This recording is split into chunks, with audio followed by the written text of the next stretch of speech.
What's up? This is Vic Mensa, and today we're here talking about mental health and the race and the stigma.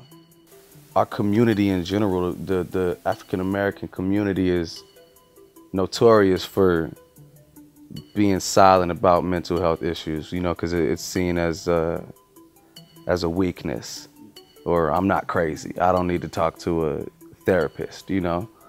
Traditionally and historically,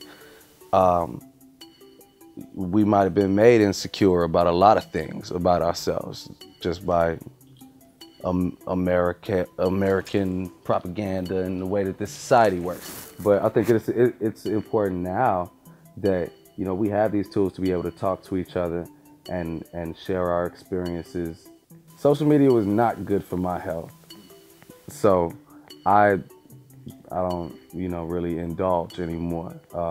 When you're the one standing in the middle, then anybody could take shots at you. And personally, it's that all that just negative, and whether it's negative or it's empty positive, just all that random energy wasn't really doing well for me, you know. And I've seen a lot of people go through these things where it's like, you know, it just can be impacted by what's being said about them. You know, you got kids out here like in high school and middle school committing suicide because of cyberbullying. Everybody that has like a bunch of followers on Twitter or Instagram or whatever is getting cyberbullied all the time. And it's something that, you know, you might just like brush off, but then eventually when people keep trying to pick at your, like, you know, wounds or like soft spots, then that can kind of be damaging to having like a positive outlook. So I'll be off it. You know, I think that if I could have known something different, you know, because honestly in my life I wouldn't change anything that's happened in my life, because it's all brought me to a place where I can reflect on it and I can shed light on it. I have experiences from which to pull.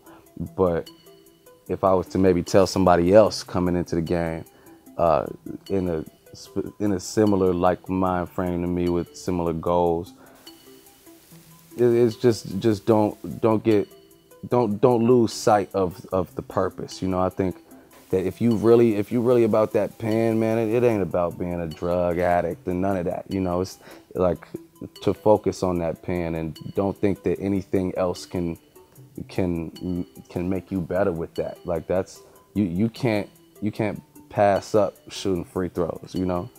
Like you just can't. You can't take a shot and then like cash all your free throws. You got to shoot them in the gym, the old-fashioned way, if that makes sense. We got a lot of shit to overcome, so I think that the last thing we should be held back by is ourselves, you know?